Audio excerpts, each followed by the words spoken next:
people have a lot of fear and trauma, they actually start ripping their etheric body to pieces, which then means that when they're trying to heal, it doesn't hold. The healing process becomes very, very complex and difficult in those situations because we need the etheric body, so we need energy, but we need that part to be holding it.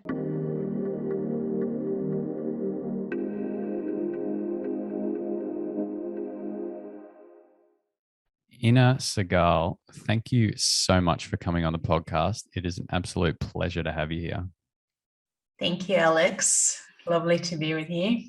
Yeah, I've been excited to have you on. I remember I first came across you quite a few years ago at a health event of Tyler Tolman's, and he was talking about this book, this amazing book called The Secret Language of the Body. I may have misquoted that, something along those lines. And, or maybe it was The Secret Language of Wellness. Yeah, it was one of your two kind of first books, I believe. And he was talking about the emotion, like he was talking about physical parts on the body and how there's certain emotions that are connected with those parts of the body. And I just remember being like, what are you talking about, man? Like, it was such a new thing for me.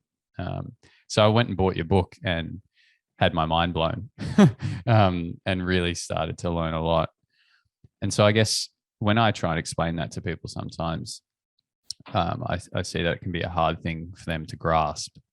And so my question to you is, like, how do you explain what you do to other people when they say, like, what it is that you do? You know, how do you explain to them what you do? It's funny, Alex, because I kind of explain it really based either on the person or the group of people that I'm talking to. So I like to use their language. So I remember once talking to a detective, and he didn't like wishy-washy things, as he told me. And so he said to me, "What do you do?" And I said to him, "I'm a detective like you.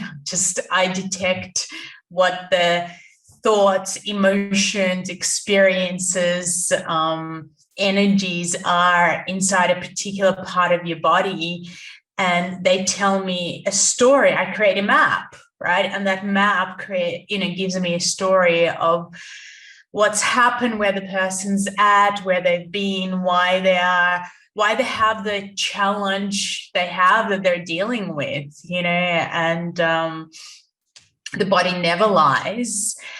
And even when I say the body, what I really mean is the soul, So I literally tune into the soul that shows me exactly what's happening in the person's internal being, if I want to make it the most accurate, description of it. So, how they feel about themselves, how they feel about life, how they feel about the world. It's all revealed. It's all in there. And that's why when people try to lie, it's very obvious, right? They can't actually. And one of my interesting experiences with that was actually in France, when I used to teach there a lot. And I was actually tuning into people to make a video of how I was doing it, and I'd often start with the nervous system and then kind of go to wherever their inner being wanted to show me, and then I describe it to them, and I'd go, you've got something going on in your throat, and this is the color, or this is the word, or this is the feeling that I'm getting, and so on, or this is the image that I'm getting. Does that make sense to you? And then their soul or their body, their inner being, will show me the next image and the next image and the next image. And so then I would understand and get this full picture. And there was a lady there, and when I tuned into her, and, it was about 9:00 at night by that stage. And when I tuned into her, I actually saw in her nervous system a lot of trauma, a lot of abuse that had not been processed or transformed or, released. And I said that to her, and she looked at me and she said, "No, you're wrong." And because we couldn't speak the same language in a way, because I didn't speak French and I had a translator, she ended up she just kept denying it and denying it. And finally her best friend who was there came up to her and said, "Why are you lying?" And she said, "Well, because, I can't see that because I've already dealt with it." And, and I was like, "Well, if you dealt with it, I wouldn't see it, but I am seeing it." And he said, "Come on, I've been there when your ex-partner has abused you and has done this and that and the other." And it was really interesting because even if the person denies it to their own self, it still shows up, right? So what I'm really teaching people and what I share with people and what I do is, how do we befriend our own body and soul and understand it and understand this language, and through it start to change both our thinking, our feeling, and our actions through our will. Oh, yeah, this is good. That's powerful. I mean, if we take a step back for a second, how did you start to be able to tap into, first of all, other people, but I imagine maybe firstly yourself? Like, when did this all kind of start for you and you realize that this was something that you were quite tuned into?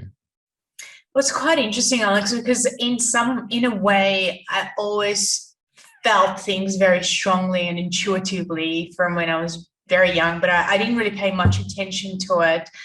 And I was also aware that my great grandmother had these incredible capacities of seeing what was going to happen in the future. And in a way, in Russia, she survived through those capacities for a little while. And she also told my grandmother when the war started that my grandmother was going to be the only one who would survive, and her father, out of the 7 children that she had, and she would have been 30 by that time.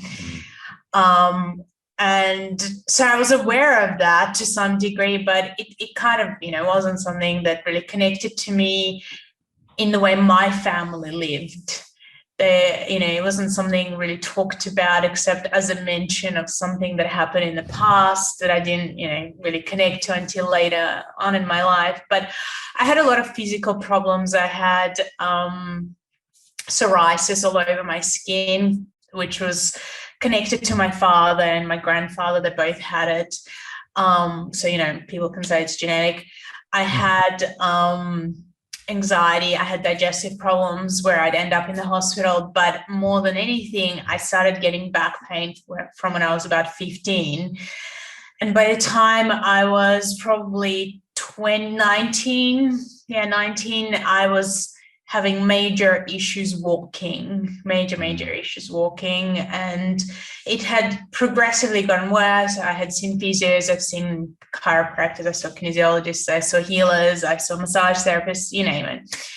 And there was really a moment for me where things changed. And it was at the time where I was I was in agony, literally in agony. And I'd seen this chiropractor who was doing network, which is an energetic type of chiropractic.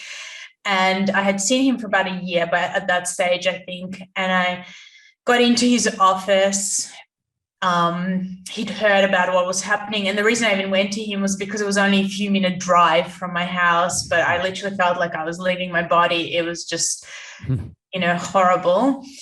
And when I came into his office, he looked at me and he just said, he came out to, of where he treats people. And he just sat next to me and he said, your body's stuck. And I was like, yeah, I know that bit. Could you, what are you going to do about that? Duh. And can you help me? And he was very quiet for about a minute. And then he went, no, I actually can't. Your body wants to be stuck. Go home. And no one had ever said that to me. And I had really thought about it. I mean, I was enraged, I have to say, when I left the office, and I wasn't feeling the pain as much in my rage. But at that point, I actually made a decision. And the decision was that I was going to heal myself. I had been studying acting a lot around that time, and we did a lot of meditation and a lot of kind of visualization exercises. So I had no idea what I was doing, but I realized that that what I was doing was unsustainable. I was seeing somebody 5 days a week for this pain by that stage.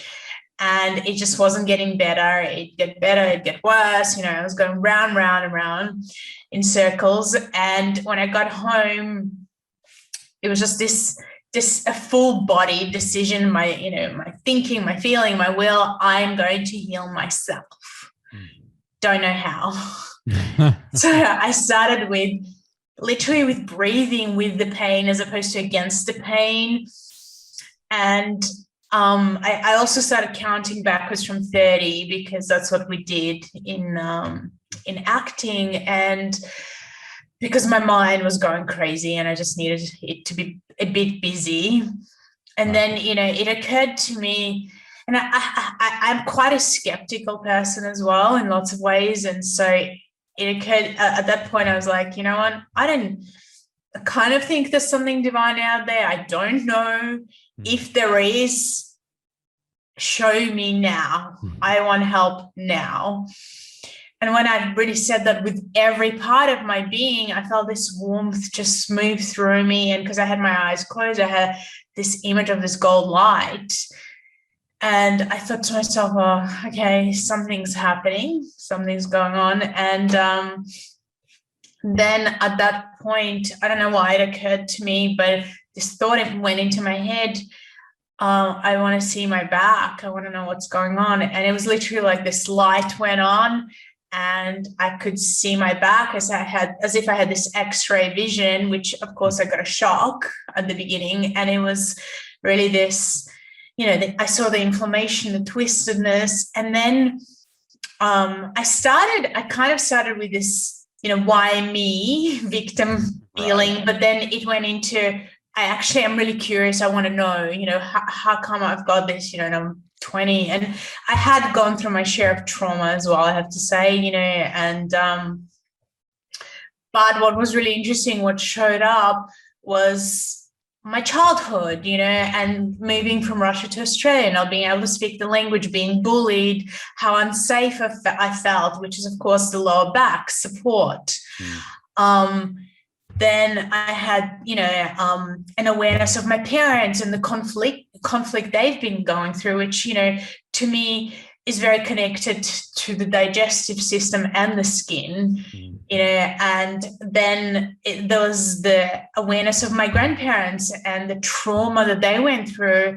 My grandmother seeing her mother being killed in front of her to save her life at 13, and all her brothers and sisters, and, going through the war for 4 years on her own as a young girl. My grandfather being in a Siberian work camp for 10 years for something he didn't do. And that had never been talked about really until I was quite older. But for them, they didn't talk about it for 50 years. They didn't process it because, you couldn't. And so I realized it was me, both, ancestrally, I had taken that on, and so had my cousins and, and my brother and so on, because we all had this fear of ending up on the street from, and that's what my grandparents had gone through. So I realized that, again, had a major impact on anxiety, on digestive system, on everything. And then I had this last realization on that particular day or night that, I was one of those people that I just absorb energy from other people. Right. If I see them and I felt, and I did that from childhood, and I felt they were suffering, somebody had pain in their knee, I talk to them, sit there and not know how I was doing it, but tomorrow I have pain in my knee and they don't have pain in their knee. Yeah. So I realized I have to learn, what to do, how to protect myself from it. And then I fell asleep, and the next day I wake up, my back wasn't twisted, 70% of the pain was gone. And I was like, oh my God, something's happening. I better not move, And I think I didn't really do much for a couple of weeks. And, after that, I've never really had back pain since then, maybe twinges, when I wore high heels for days and days, right. In Europe, but right. not really, nothing like that. And, I haven't had psoriasis since then either. Wow. I mean, digestive issues depend on, processing whatever's going on. Yeah. So that's a constant thing to be aware of, and what you're eating and how you're thinking and feeling. So, but yeah, it's a work in progress always, as you would know as well. But yeah, I guess the experience of tuning into someone happened literally the first time I saw someone. After that, there were two things that happened that made me aware that I could even do that. The first thing that happened was that my ex-husband's friend came over, and I was actually studying writing at that time. And she was a really fantastic writer. And so I remember her and I were, chatting, and I was typing something in the computer, and I turned around, and all of a sudden I saw this vision of this big liver above her head. And I started, opening and closing my eyes and going, oh my God, what is going on? Am I going crazy? And she saw that and she said, is there something in your eye? And I just said to her, can I ask you a really weird question? And she said, sure. And I said, do you have liver problems? And people have to understand that I had zero awareness of any part of the body, what it did, because to be honest, when we were doing biology or anything like that in school, in my mind, I was like, I'm never going to use this. So why pay attention to this? This is not interesting to me. So I didn't. So I actually had no clue about what any part of the body did, because I didn't think that would ever be something I needed to learn when I was at school. So she said yes, and it was really fascinating again because the image changed, and I saw her grandfather, and I said to her, oh, was your grandfather in a concentration camp? And she said yes. And I said to her, did he have the same problem? And she said yes. And I said, do you have nightmares? Because the images kept changing and showing me. And she said, yes, I do. And then I went into this whole history of her family that she didn't know. She had to call up her mother, and her mother said, yes, everything Ina said is true. And I remember both her and I were sitting there, and she was about 25 at the time, and I think I was 20. And she just said to me, I think I've just learned more about my family in the last half an hour than I have in the last 25 years. Right. And I don't know who was more shocked, her or I. And at the end I said to her, God, this is so hard to say because I don't know. I actually have no clue what I'm talking about, but I feel like the issues that you're having with your health is in your DNA. And I'm thinking, what does DNA even do? I don't know anything about it. This is how unaware I was. And 2 years later, she had tests done and it wasn't her DNA. So it was pretty fascinating. And the other thing happened was my dad hurt his leg at work. Right. But my mum didn't know that. So she called me and she said, could you send some healing to your dad because he's in a lot of pain?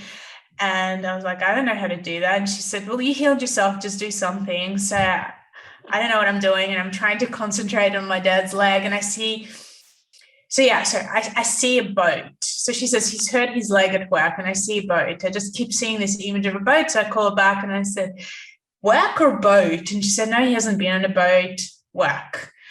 And I was like, okay, but I keep seeing boat. I'm confused because, I've never done this before, and I don't know what I'm getting. Anyway, about a few minutes later, he calls me and he goes, what are you doing? And I said, I'm just trying to tune into you and see what's going on and so on. And he's like, okay. And I said to him, have you been on a boat? Just for me, please tell me the truth. And he was like, yes, but please stop doing this on me. I don't want you telling your mum all this stuff. So he had actually been on the boat without her knowing, and had hurt his leg there. And I saw it. So it was really funny for me. But yeah, from those two experiences, I went, oh my God, I want to learn this. Like, what is this? And it kind of started. Those are like incredible stories. There's this real theme of intuition there, where you didn't know what DNA was, or like you didn't know what your dad was up to, or anything about, you know, your back and all those traumas that you'd kind of brought along with you and taken on from others. And yet you just followed that inner voice and that intuition that you had as those things were coming up. And I think that's a really important piece. And, you know, we may talk a little bit more about that later, but we're taught through programming and culture that, you know, we don't follow our intuition anymore, you know. And I feel like there might be some listeners out there who might hear some of this and go, oh, you know, I can't tune into other people. I don't have that ability. But I think maybe all of us do have some of that ability within us. We just don't know how to listen to it anymore. Exactly. I've never actually met anyone who can't if they want to, because, you know, I've guided thousands of people. And I remember, again, you know, just sharing those experiences. There was a man in France who came into my workshop, and it was a 6-day workshop at the time. And day one, where I'm teaching people to tune in, he puts up his hand and he's like, I'm not getting anything. And I'm like, all right, cool. Day 2, same thing happens. Day 3, same thing happens. And I'm in the evening, I'm thinking, oh my God, this is driving me crazy, because he's not even trying. And I have to do it. Like, I really have to find a way to help him tomorrow. And, you know, because he's not helping anyone else either.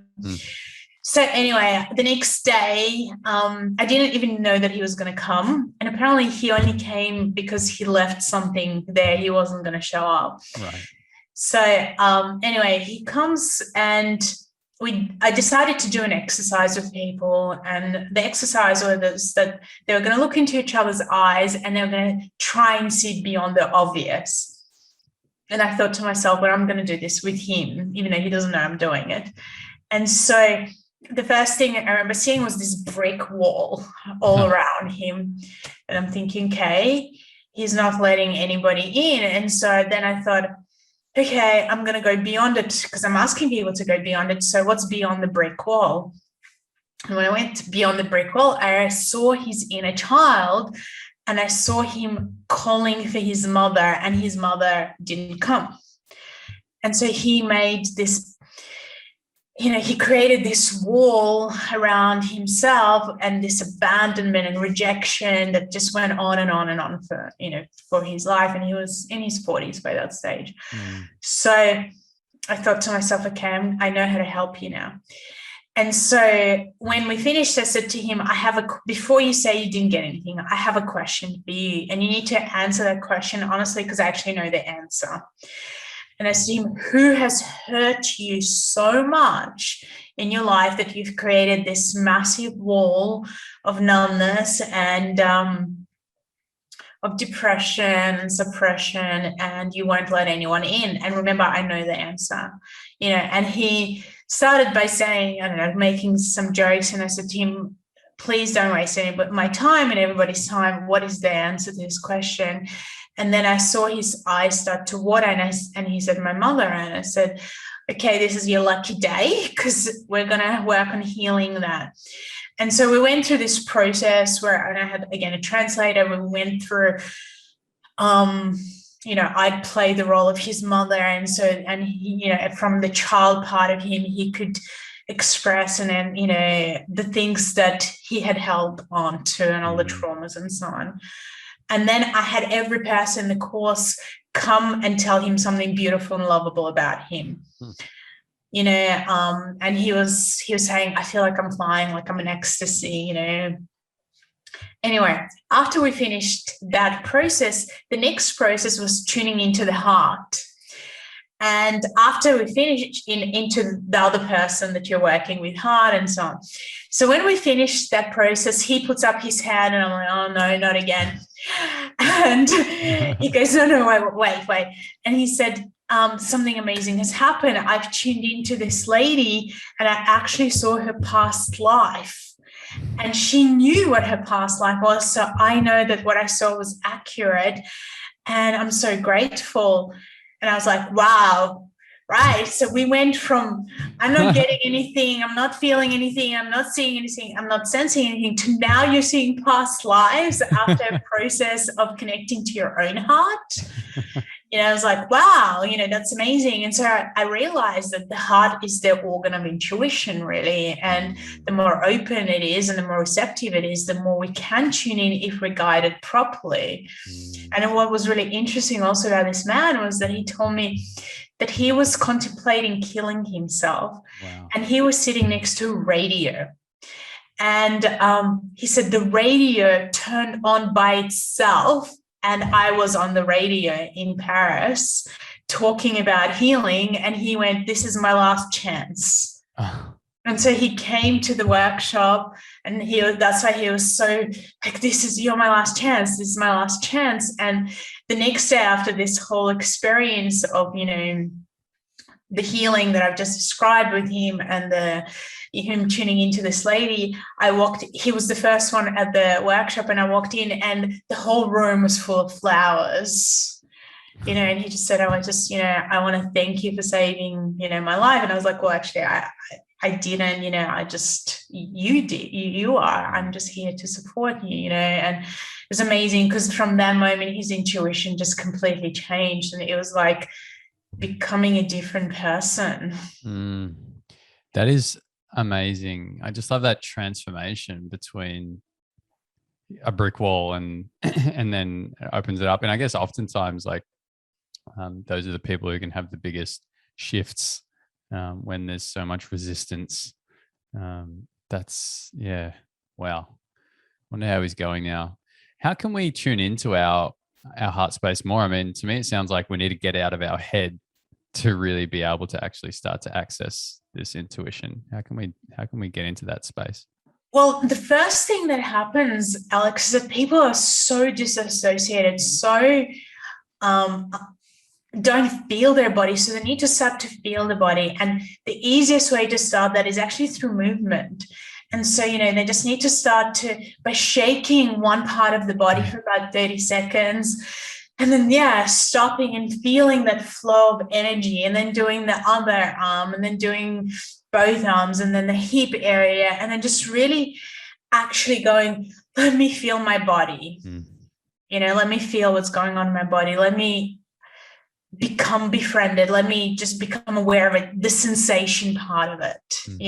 I need to feel what the sensation is. And then it's placing your hands on that part of the body, because we need to touch. So the touch actually activates our capacity to connect with our nervous system and to create that link between the brain, the nervous system, and, wherever we are holding that part of the body, wherever we've got our hands. And then breath, so I need to breathe into it. And it's as I'm breathing slowly and deeply, it's like I'm giving permission to allow that connection to occur, that energy to move. And then it starts with, as we're talking about thinking. So I need to ask empowering questions. So, what's stored in this part of my body, and I do it differently depending on who I'm teaching. So I might start with sensations and images and go, let's tune in. And if there was a shape, what shape would it be? Just to get people a bit more in that intuitive place. Or if there was a color, what color would it be? Because I found a sequence that tells me what's actually going on with the person just through color and symbols, and they don't necessarily know what it is, and actually don't want them to. And then when we put it all together, they're like, oh my God, how did you get my whole life story from, 3 different, let's say 4 questions, and shapes and colors, So, and this is a way that I try and give people that awareness that your body just tells you what's going, like your soul, that's inside the body is just always telling you what's going on, but you need to learn its language, and so by how we ask questions, like what are the thought patterns that could be stored in this part of my body that are blocking me? It's quite interesting right now with my advanced group. I'm teaching them about the depth of chakras, and we're going from the front chakras, the back chakras, and how they're interconnected. And so I'm also tuning into my own. And yesterday I was lying there, in bed, and I'm constantly doing it. Intuition is something that you got to do constantly. It's a constant experience. It's daily, right? But it becomes part of you. It's not a chore. It's a joy, because you're like, I wonder what I'm going to discover. And so, I was I was tuning in and going, oh, wow, my chakras are looking really good. And then I got to my heart chakra, and it was a bit wonky, with the energy that was moving in a weird way. And I was like, oh, what's going on here? And it was quite interesting, because again, it was like, oh, thank you for showing that to me, because if I didn't tune in, I wouldn't have a clue that it was, that something was going on here, because we're so focused out on the outer world. But because, I've been working very strongly on understanding relationships at the moment. That's kind of been my big focus, and it's relationship with children and with, with people in partnerships in particular. And so it's quite, of course, as you're doing that, different questions show up, and, uncertainties maybe, or am I doing this right? Or can I communicate better? Or, how do we do this better? And so on. And, it was interesting to go, okay, cool. So now that I'm aware, what is a process that I can do, or you might be working on a part of your body and something new opens up because you've gone to the next layer, to the next level of depth. It's like an onion, obviously, as we connect to the body. But what I say to people is, when you learn this skill, you're never depressed or bored, because you're going, one, I don't have time. There's so much to discover.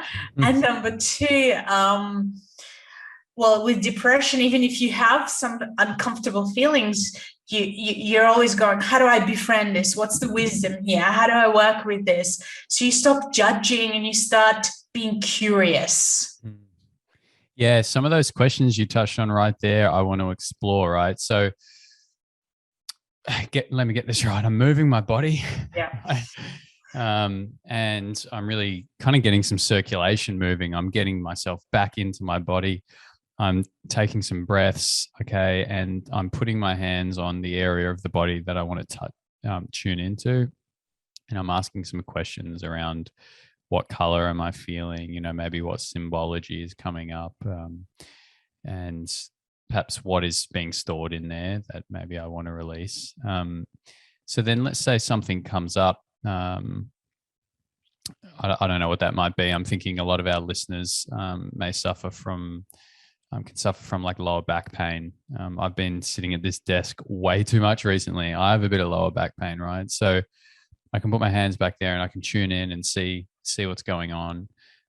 So then what are some of those powerful questions we can ask to then start to, and what are some of those processes we can go through to then start to try and release whatever may be in that area? So that's a big one, because there's quite a lot to learn about that as well, to do it really, really well. But if we're beginning the process of it, we might, so my big thing, and what I'm teaching actually in my coaching online at the moment, is that every part of the body has different things to teach you. And so let's say we're working with fear, because I think that's something that a lot of people are dealing with at the moment. And fear can show up in my throat, it can show up in my lower back, it can show up in my hip area. And that particular emotion, depending on where it's showing up, is actually different. So what we've done is we've taken an emotion and we've gone, fear is the same everywhere, but it's actually not. Right? And so fear in my throat is about me being afraid to say what I'm really feeling, which will then often create an issue in my digestive system. right? Because it's like, oh, I can't process. So when we eat, we process the food, right? So I can't process. So it will create a numbness here. And eventually it will create a weakness, and the weakness, because when we start to understand that we're 70 plus, well, I think it's way more % water, and blood inside the body and so on. So that information then gets moved through the body. But then it'll get moved, let's say it's moved to lower back, which is, I don't know how to support myself. I don't know how to support other people. I don't know what to do. We're in chaos. I'm not sure what decision to make, right? So fear in that area is quite different, and it can also be based, it's very family oriented. It's like, what's my next step with my family? I feel stuck. So it's actually connected to a different type of stuckness, and it's, it's been pushed away. It's, and if we start looking beyond and we're looking at the chakras, which is connected to our astral and etheric bodies, which are subtle bodies that we have. And we start going, oh, what's actually being held there? And we're looking at, lower back, we're looking at kind of the sacral chakra, and we're going, oh, that's interesting, because that's all family and that's all childhood. So, the fear maybe has been there from my childhood, whereas if the fear in my throat could be connected to speaking to a specific person. So what people need to understand, not only, what I'm trying to get people to understand is that generalizations don't work. And they don't work because your inner being goes, it's too big. I don't know how to deal with this. You got to break it down into little pieces for me. And so the little piece then actually makes you go, oh, if it's throat. So let's look at the thinking. What's the thinking that's stored here? Oh, the thinking is that I don't feel safe to communicate with this person.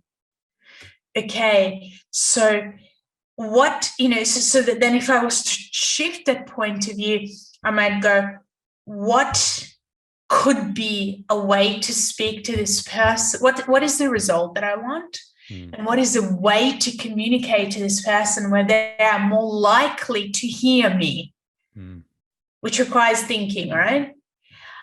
And then I might go with feelings, and I might go, okay, I feel fear.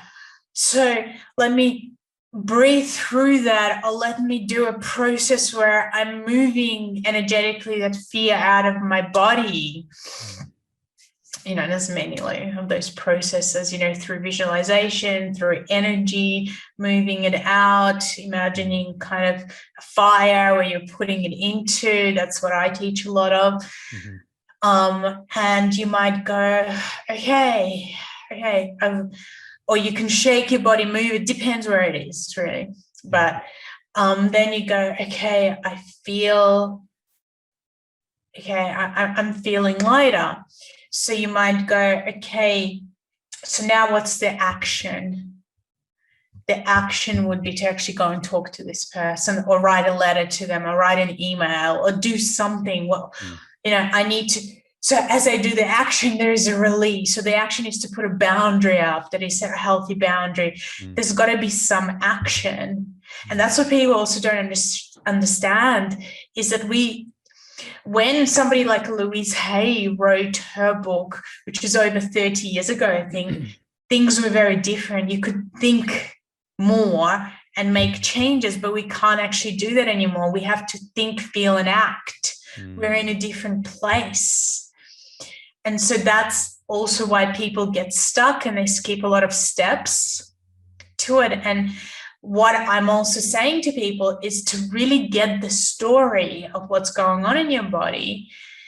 You need to connect one to something else. So when let's say I'm working in the throat, I might say, these thoughts and feelings that I'm feeling here, where else in my body are they stored? And by, depending on where else it is, that which I'll start to feel sensations in that part of the body, it actually tells me a much bigger story of what's actually going on. So it's fascinating. It's really, really fascinating about how the body creates these connections and goes, okay, so let's say again, lower back, if I have throat and lower back connection, it's not the same and not the same process of working as if it's lower back and knee, right? Because lower back and knee shows me I'm really stuck in moving forward, and it's connected to a feminine or masculine aspect of myself that has been frozen or stuck in some way in the past. And until I really work through that and understand it and empower myself in a new way, it's going to continue to be stuck and show me and cause pain. You know, because I could lie to myself and think that I'm moving forward in some way, but I'm not, because the body's showing that I'm not. The body knows, doesn't it? It's giving us the signals. Yeah.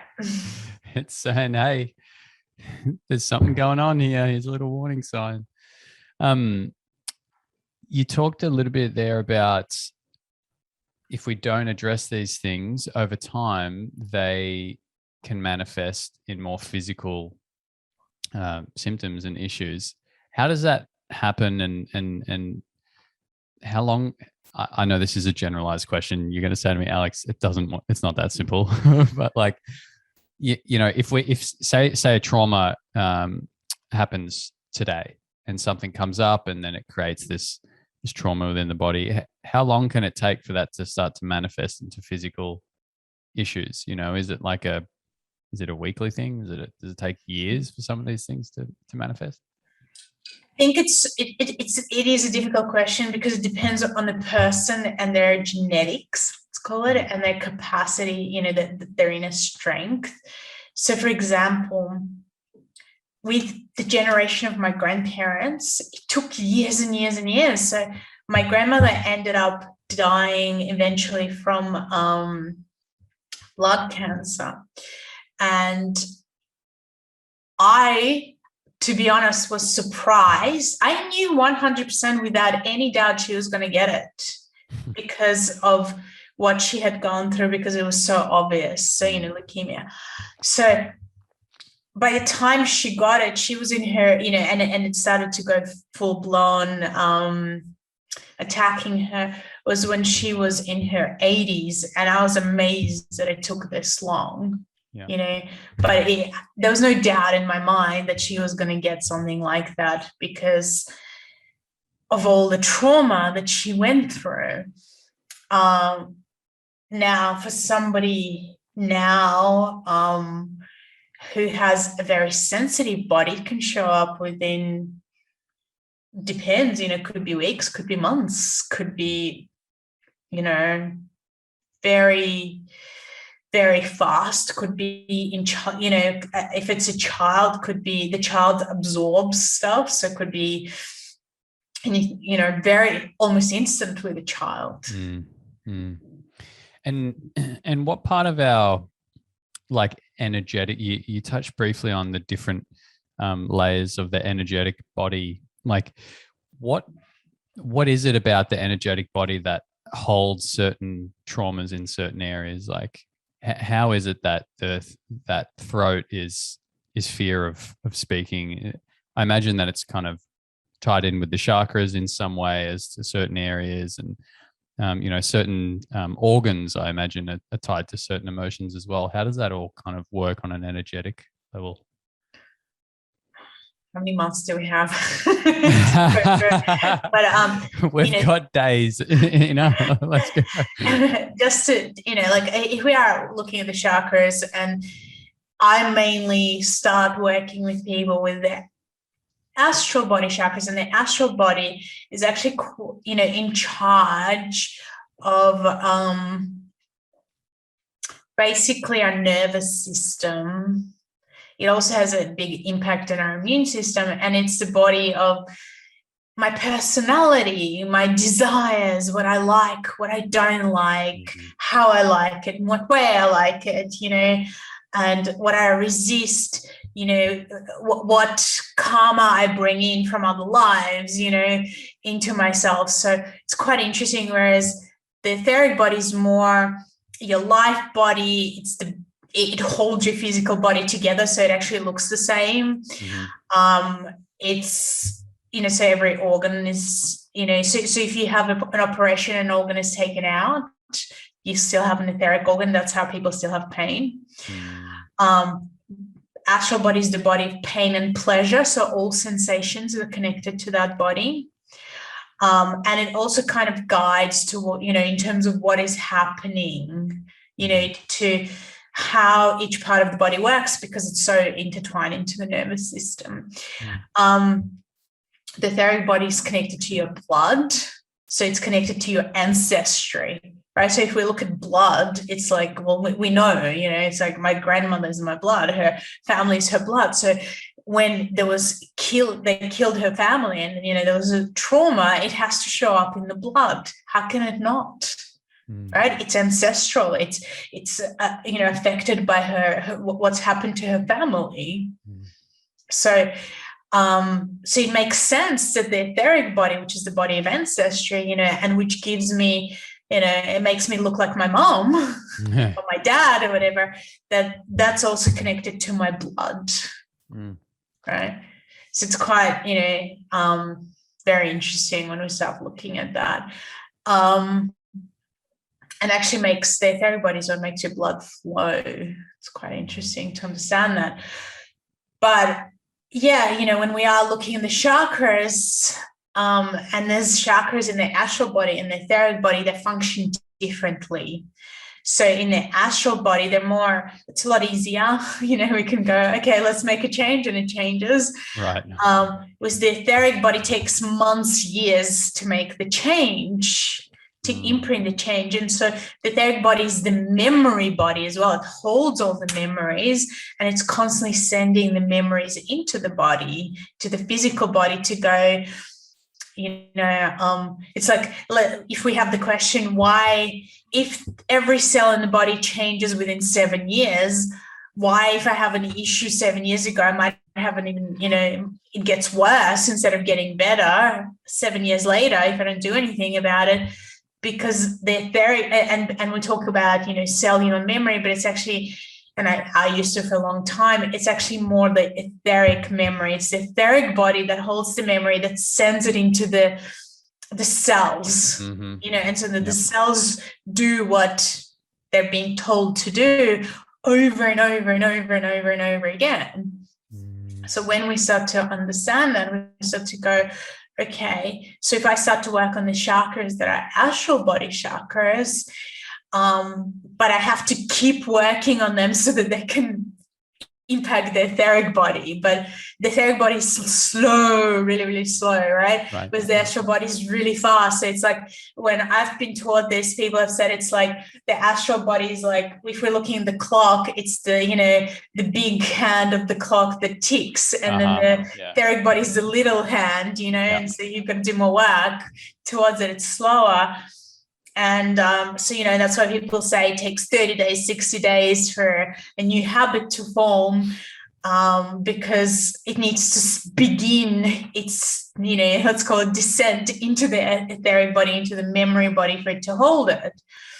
But, and the etheric body is a body of chi, a life force. And the problem that happens is that when people have a lot of fear and trauma, they actually start ripping the etheric body to pieces, which then means that when they're trying to heal, it doesn't hold, and so the healing process becomes very, very complex and difficult in those situations, because we need the etheric body, so we need energy, but we need that part to be holding it. So it's quite interesting when we start looking at things, and then we start breaking things down as well and going, what's the throat for? So even before going into chakras, I go into, what do the eyes do? The eyes see, right? So when my vision starts to disintegrate, it's because I don't want to see something, or I'm having difficulty seeing stuff in this life or in this world. Same with the hearing. I don't want to hear things are, it's quite interesting. I discovered the hearing part probably two and a bit years ago when I first moved to Queensland, and I was with my ex-husband, or soon to be, and he, and I remember I was doing major detox, cleansing, fasting, doing all this stuff, and my I think it was my right ear. It was just doing things I've never experienced, and there was sounds going on. I couldn't sleep properly, and I never had anything like this. And I was like, what's happening? What's happening with this? And eventually I realized that I knew that the relationship was not healthy. Every part of me knew it. I wanted to hold on, because I love this person. It was coming to an end. I didn't want it to end. I didn't want to hear it. It was painful. And so I was like, okay, pushed it away. And the ear's like, hey, I'm going to continue until you can hear it, until you can become aware this doesn't work anymore. This is unhealthy. You've got to let it go. You've got to move forward. And so I'm going to keep making those sounds, like the bell's going to keep going off until you've heard and you have no choice. You've got to do it. Yeah. And it was, again, fascinating that as soon as, I internally started, not even separated, but started that process, knowing, accepting it, it stopped doing it. And it was happening for months. I was going a bit cuckoo with it, and it was like, oh my God, no, I don't want this. But yeah, that's your inner being knows, and so one of the challenges is that people, even myself, when we know, we don't want to know, because it's hard, it's painful to make those changes, and so we just deny it, and then it gets worse and worse and worse and worse, and as we start to realize what is each part of your body for, you start to understand the throat's for communication. So if I don't communicate in a healthy way, I'm going to have problems. The neck, for example, is still connected to communication, right? But if I don't want to communicate and I push it away, I'm going to have pain in the neck. And so in our language, we even have that, say he's a pain or she's a pain in the neck, because we already know, right? We know, I don't want to talk to them. I don't want to deal with them. I push it away, right? It becomes a neck problem. We know that when we carry too much stuff, it's like our shoulders get really tense. We start protecting our heart, again, fear in a different way. And so, we start to have heart issues and shoulder issues, frozen shoulders, all sorts of things, because we're frozen. It's too much, and I say to people, but too much responsibility in the shoulders is not the same as the hip area, because here it could be my work, it could be anything, it's like too much work. Whereas in the hip area, it's not really work related as much as family related. It's like I've gotten my child on my hip, or my family member, I'm carrying them, I'm trying to, take responsibility for them. It's quite different. And that's why I said to people, when you have hip replacements, you really got to look at who in the family is, you're trying to replace, because it's too much. So it's always, everything in the body is telling you a story. When we're looking at the spine and we're looking at the skeleton, this is who I am, in a sense. This is my sense of self. It's almost like, how I hold myself, how I move, all of that. And when there's problems inside the bones, then your whole life is going into, disarray, because, your body's going, oh, I don't know what to do, so I'm falling apart, right? It's like, this is this is who I am, in a way. So it's fascinating when you learn about it, because it's also very spiritually connected. Yeah, I love that about the bones. It's like there's that saying, oh, he's spineless, or she's spine. It's like they've lost sense of that deep inner knowing of who they are as a person, and often integrity and morality. Integrity, exactly. Yeah, totally. Oh, yeah, I love that. I'm just thinking about challenges that my friends and family have in their lives, and I'm like, yeah, okay, that makes a bit more sense now. Yeah, all right, I'm understanding that a bit more. That's amazing. Just I had a question around the etheric body and the astral body. So is that, there's the physical body, is the first kind of energetic body that isn't physical the etheric body, and then is it astral after that? Because there's different layers, right? Yeah, so the easiest way to understand it is that the etheric body is the copy of the physical body, and it holds your organs together, and it's also your life body, and it's also your memory body. Mm-hmm. And you look like your parents because of the etheric body. Mm-hmm. So whereas, so it holds a lot of your genetics. So whereas the astral body is, my unique self. And it's your aura. So it shows up in different colors in your aura and different layers of the aura, and so the astral body is my unique personality. So even though I might have taken some things from my family, I'm still not like anybody in my family. I have my own uniqueness.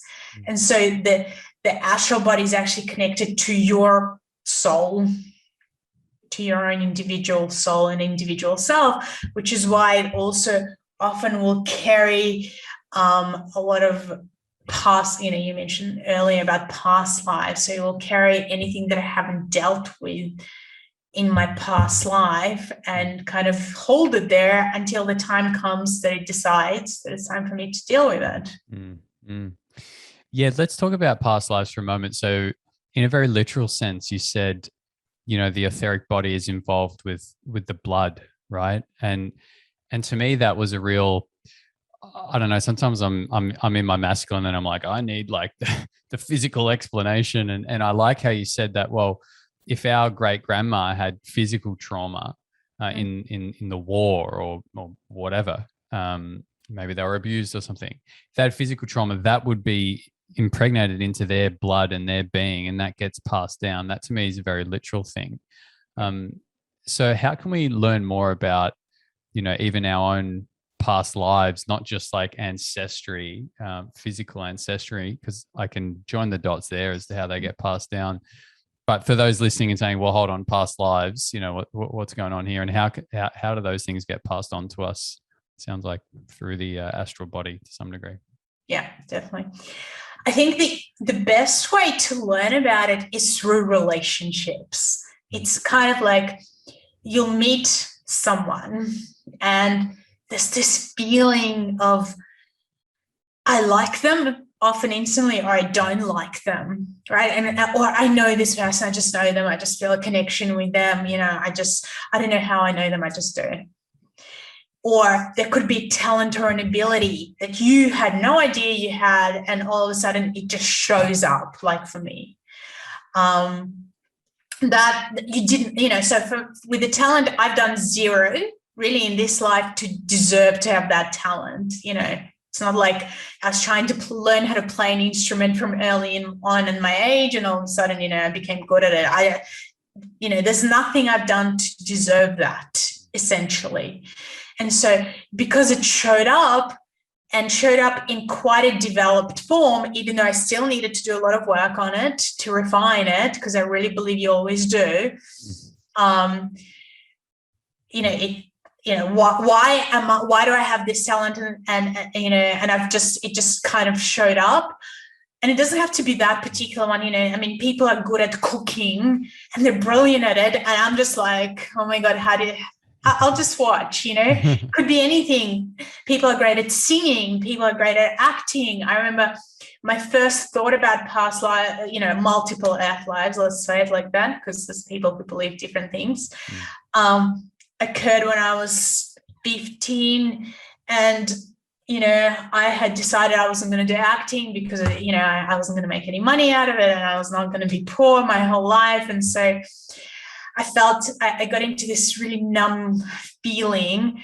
And then one day, I remember I had this book, and it was called Born to Succeed, and I was reading it, and I opened it and I was like, I need a message. And I put my finger on a line, and I read it, and it said, God wants you to do what you want to do. And that was like this thing for me. Well, I want to do acting, and I want to do it so much, but my friends think that it's the worst thing you can do, and they want to do dentistry. And I think it's the worst job that you can have. I'd rather do cleaning than be a dentist, So it was like, why is it that I want to do this and they don't? Why are we so different? Why is my brother the opposite of me, but he's been born to the same family? And so that kind of started that exploration for me. Why do I believe what I believe, and it's different? Why do people grow at different, in different ways? Why does one person get sick and not heal, and the other one does, and they heal so quickly? And, so it kind of went into that exploration for me. And also then like I said, coming back to meeting people. So I remember the first time I met one of my best friends who lives in Paris, and it was like this insane experience where I had asked, I said, okay, I need a friend because I'm going mental. I'm going crazy here. I need a friend. So then I remember I had been going past, he's a designer and like a couture designer. And so he had the shop across the road. And why did he have a shop across the road from where I was teaching? And he just opened that shop at the time where I started teaching in this place. And so I was walking past the shop, I don't know, hundreds of times, never thought a thing. And then after I had asked, I think it was maybe a day or two later, the lady who I was working with had this big space for workshops. She had a shop, and she changed her desk to face his shop. And all of a sudden, I had this voice in my head. It was, saying, you've got to go into the shop. And I'm like, no. I don't even know how to speak French. Absolutely not. You have to make an appointment. So I'm arguing with this voice in my head. And then I hear it again, go into the shop. And again, I'm like, no. And then I literally saw myself, like I was out of the body, go like where my head was turned to this lady, Esther. And I said to her, Esther, I'm going into the shop to talk to him. And she was like, what? Don't talk to him. And she's like, why? And I said, I don't know. I need to go and talk to him. And she said, well, don't talk to him about anything spiritual. And I was like, it's fine. I could talk about clothes as much as I can talk about spiritual things. And it was amazing when I went into the shop. It was like a knowing, like I've known him my whole life. And, and he had the same feeling. And it was hilarious because he could speak English and Russian. Oh my! Because he was born in Poland. And so, after half an hour, it was like we knew each other forever. And even though she told me don't talk to him about anything spiritual, 3 days later, I wake up in the morning and it was 6 a.m. and I have his face in front of me and I'm like, what? And then I speak to him and he goes, did anything interesting happen to you in the morning? And I was like, yeah, something did. Your face was in front of me. And he was like, oh my God, that's so fantastic. I woke up early and I was trying to see if I could wake you up. And then he was like, you know what, I can actually tune into you and I know everything about you. And I was like, oh my God, now you're freaking me out. And then I said to him, hey, let's have dinner tonight. I'm going to finish at 7. And he was like, hold on, let me tune in. And he's like, no, you're actually not going to finish at 7. You're going to finish at 8. And I was like, no, it's going to be 7. And he's going, you know what, just when you finish, send me a message. And I said, well, I don't have a phone. He goes, oh, come on, we don't need a phone. And it was like this incredible thing where I remember somebody was trying to help him do some healing on him in Paris in the same room. And he was like, I feel nothing. And then I was in Australia and I remember looking at the time and going, this is the time I'm sending him this energy. And then I called him and I'm like, what time did I send it? And he knew the exact minute. Oh my gosh. So, it was like when you meet people, this is not possible. And then I remember, because I was a bit about past lives, I don't like things that sound wishy-washy. And so I remember not long after we met, I said to him, okay, I'm actually seeing this past life with you, but I don't want to tell you because I don't want to influence you. So I want you to tune in and tell me what you see. And it was almost, like the exact same thing that I had seen, he told me. And I was like, okay, well, now this is, it's making me believe it. It's making me believe it, and it's quite fascinating because there were other people that I'd met who had zero, and I mean zero experience with other lives. And I knew, for me, the second I'd seen them, I was like, okay, right, I know you. And it was fascinating because some of them didn't speak English, because I was traveling and doing in different countries.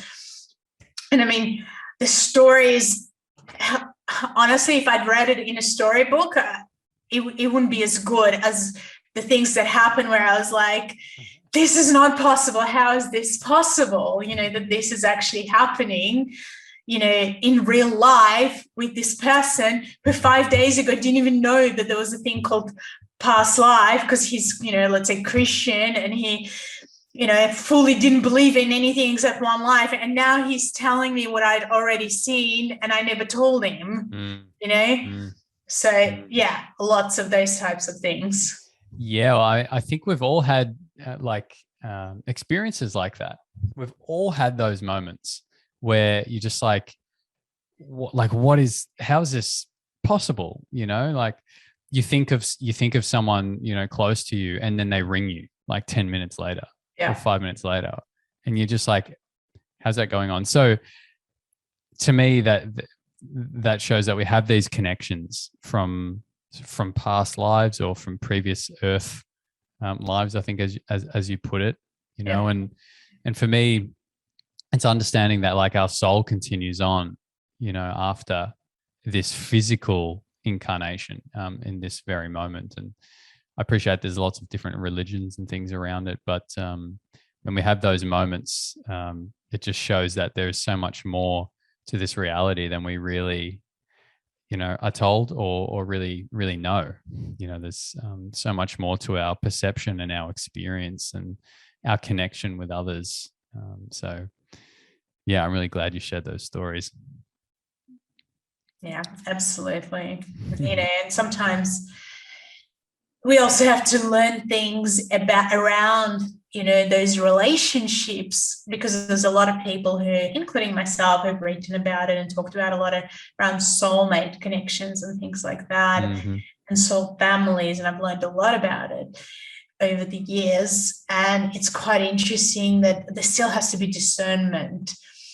And I remember having a conversation actually with a priest that's connected to Rudolf Steiner's work, which is called anthroposophy. And I was talking to him around the time that I was separating from my husband. And I said to him, he said to me, so what were the things, you knew? Because when I met him, I knew that we had past life experiences, and the heaviness that I felt was very intensive. And at that time, in my mind, I felt like, oh, it's showing up because I need to help him and help myself, and we've got to work through it.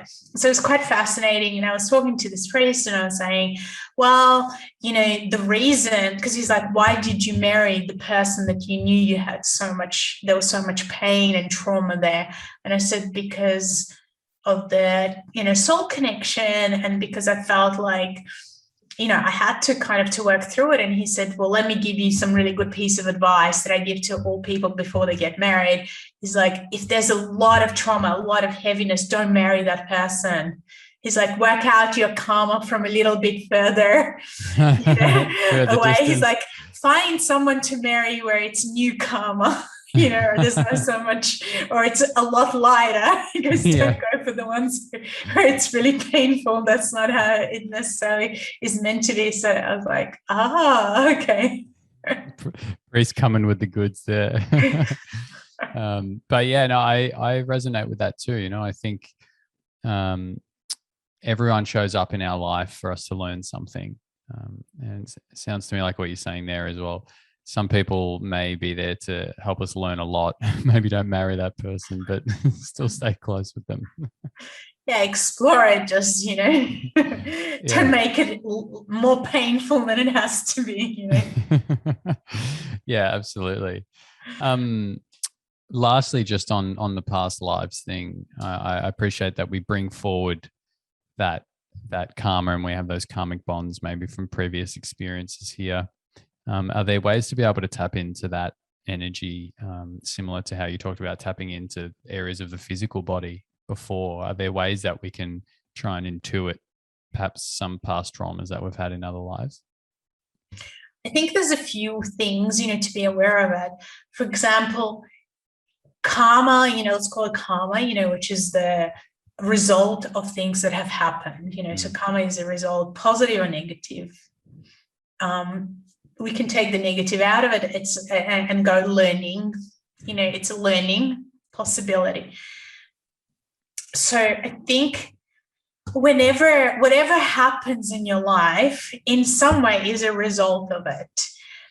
And if we can understand that, for me, it's not even as much understanding what's happened in the past as much as what am I creating for the future, because that's already past, and and whatever the result is right now, I'm going to have to deal with it and see it as a possibility for growth, you know, because again, this is a massive topic and I've researched so much of it, and it's almost like, where do you even start with, you know, explaining all the things that happen and how they happen. But what really fascinates and interests me is always about what's our involvement in the future. And right now I am creating my future lifetimes, and by how I think, feel, interact with people. And, you know, such a huge, and my health is totally for my future life is being created right now. You know, and even the weight that you are, sometimes it's connected to previous lives, and you can, there's times where maybe this is an acceptance of yourself, and it is for you to create a different body for the future when we understand things. And again, it takes a lot to explain it, you know, a lot of work. And I teach that in much more, you know, in very advanced kind of courses, because I need people to understand the basics before they can start to understand how it's all connected and why we bring certain physical issues and where from and how they get transformed and so on. But it's fascinating. But the understanding is, okay, when these experiences show up from the past and it's constant, what is my opportunity to learn and grow from it? It's always the thing, what is my opportunity to learn and grow from it? And so when we are focused in that way, then life becomes a lot easier, because I'm not constantly feeling like a victim and in resistance of what's showing up. And whatever is showing up again and again and is challenging, there's only two things that it can be, either ancestral or it's karmic, right? So it's ancestral because, look, everybody in your family has it. But then my question is, why did I end up coming into this family? So for me to actually even come into this family is karmic. Right? I have to, my mother and my father are 100% connected to my karma, and so are my siblings. So I have to, so it's all intertwined, right? Because it's kind of like I chose that family. So it took me years to have a positive understanding of my grandparents. And it was really when I was, because, for years I was like, why did this happen to them? And, they were victims and they haven't seen anything beautiful and amazing in their life and blah, blah, blah. I had this going on and on and on. And then there was a day where it was their 50th wedding anniversary, and I was going to this Russian restaurant in Melbourne. And I remember I was walking up the stairs and something happened to me where I couldn't see people, but I could see their souls. And as I walked in, I saw my grandparents and I saw their souls. It was incredible because they're, and I literally asked the soul, why? And why did I come and, why into this family with you? And for the first time in my life, I think I was about 22 at the time, I realized that these people are the most courageous people, that I could have a connection with. And they showed me the kind of courage I couldn't even conceive of in myself in this particular life that I've been living. And that the reason that they were my grandparents was because in this life, I was going to be challenged as I went along to show up courageously. And that that I needed them to be examples for the times where I just wanted to hide and be little and be small and not do it. And then they were there saying to me, well, look at what I've gone through. Are you afraid of this? Come on. And so in my whole life since then, I've used their courage essentially to travel around the world, to do everything that I've done, to speak out constantly, because they couldn't speak out, but they showed courage through the will, through survival, through what they did. And that gave me the courage to do what they couldn't do, which is speak, And then I looked at, my birth and the fact that I was born with a cord around my neck. And I know that clearly that shows either, that's a choice not to speak or a choice where you're going, okay, I'm going to have to work at speaking because that's what's showing up early on, at my birth. So everything becomes very, connected in the way of going, wow, my family, I have a karma with them, and I have, and how do I keep finding what's helpful to me and turning it around, and that these people are actually have supported me in this journey, of why I can do what I can do, and so the more you connected, the easier it is, and the more you understand, well, everything is a continuation of the past, and is also a repetition of it. So every 7 years we have a repeat. I call it recycling. We recycle and go through the same type of things and have to face things and grow. It's the same with past lives, so each time we do that, we grow. And, the opportunity with every relationship is to go, okay, it's a difficult one. It's painful. And I had a very painful one with my ex-husband, soon to be. And, I was like, oh my God, I know we've had all these past lives together and, and you didn't honor your agreement, and I'm honoring mine and you didn't honor yours. And like, how does this work? And then I spoke to really wise people and they were like, well, if you honored yours, then you're okay. He's going to show up in a different way for you in the next life. But there's a lot to understand, and it's an opportunity. Karma really in past life is an opportunity, and difficult people in our that we relate to is an opportunity to wisen, to grow, And so, for example, my ex-husband, he came in and showed me how many areas in my life and in my being where I was empty because I didn't know that I should even connect with it. I didn't have time for it. I didn't know it. It was just blank.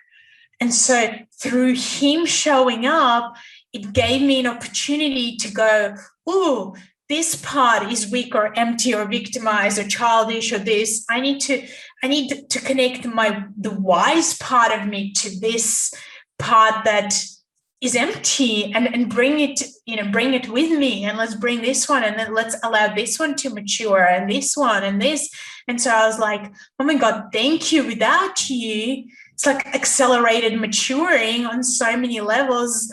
Was it painful? Yes. But without you, I wouldn't have done it at all, because I would have just been like, oh, there's all these other things to do. But we come here to mature and refine, so that ideally in the next life, we're not repeating the same. It becomes a bit more interesting. Everything that happens in this life is a gift. Mm. And we sow the seeds now for our future. I just want to marinate on what you just said, because that was just beautiful. Everything is an opportunity if we choose to see it like that. Right? Yes, absolutely. That was beautiful, Inna. That was so much wisdom in what you just shared. Then thank you so much.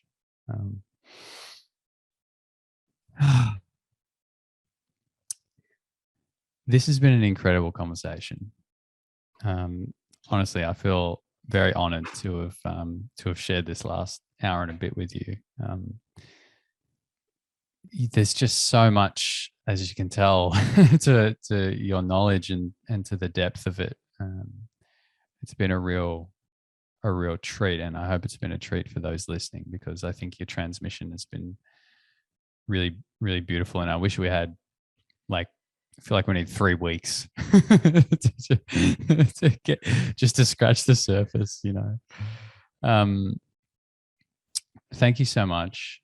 This has been awesome. Was there anything else that you wanted to add or share to wrap up what's been a beautiful conversation? I think that what I feel is that we're at a time where a soul is thirsting to wake up to the spiritual knowledge. And in some way, we are also at a time where there is a war that is going on to suppress and push away and deny that wisdom of, a soul and a spirit and who we really are, into becoming more materialistic, more physical, more medicated.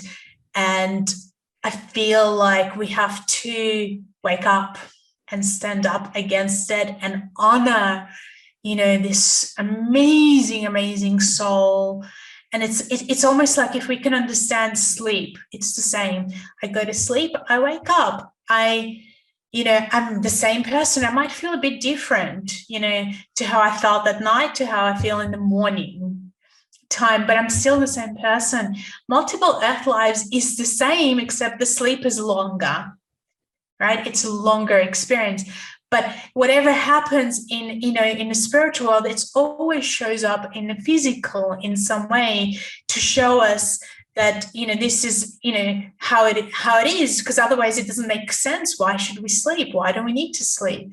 But we sleep because we need to return to that spiritual place, to regenerate, to come back with some wisdom or strength or insight. And so when we see that the world is continuing, then we're much more likely to be courageous. We're much more likely to courageously connect and discover things, and for those people who are interested in learning more, I'm always doing a lot of free stuff, a lot of free webinars, or masterclasses, we'll call them.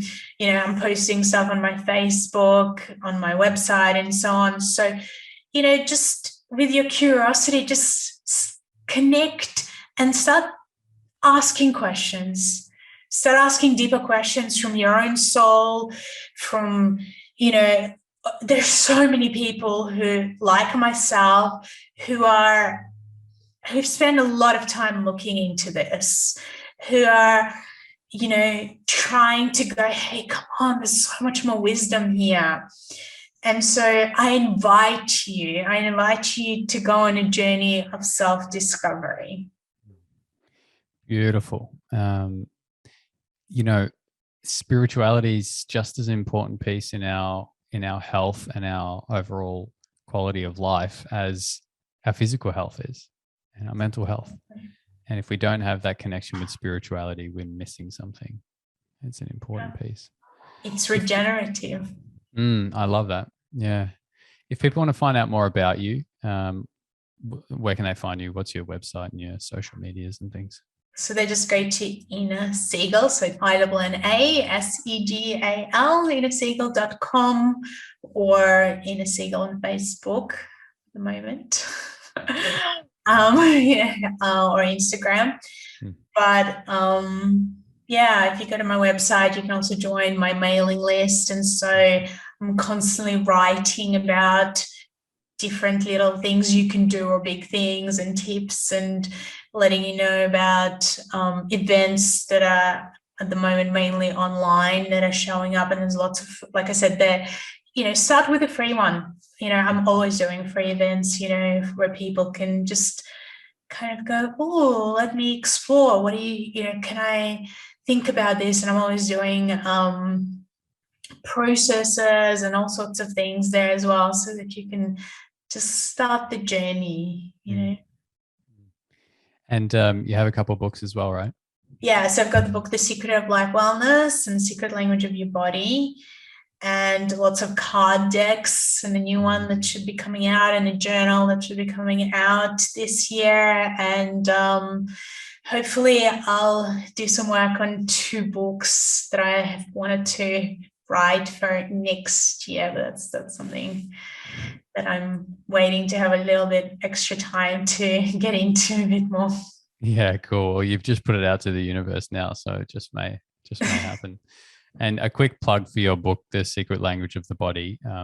I read that book during my first 9-day water fast, and it was honestly, it was life-changing. Like, it was the first real time I started to understand the importance of this work. And I did some of those clearing statements and was reading through all the, physical areas of my body that I was having challenges with, and doing the processes that you had in there. And they were epic. I don't know how else to put it. So I really recommend that book to anyone. And it's kind of like a Bible in a way, like sometimes I'll have friends come around and they're like, oh, I got this thing going on. And I'm like, oh, hold on a second. I'm going to grab the book. And then I'll read some of the statements you have in there, and they're like, oh my God, that's it. So yeah, really amazing book, if I do say so myself. So thank you for putting that out there. And look out for the card deck, because I think it might even be called The Secret Language of Your Soul, because it kind of, I'm expanding lots of things connected to your body in it as well. So hopefully it'll be out this year or sometime early next year. Awesome. Well, thank you so much for your time. I appreciate it so much. Thank you for coming on this episode, and we'll see you soon. Great. Thank you. Thanks.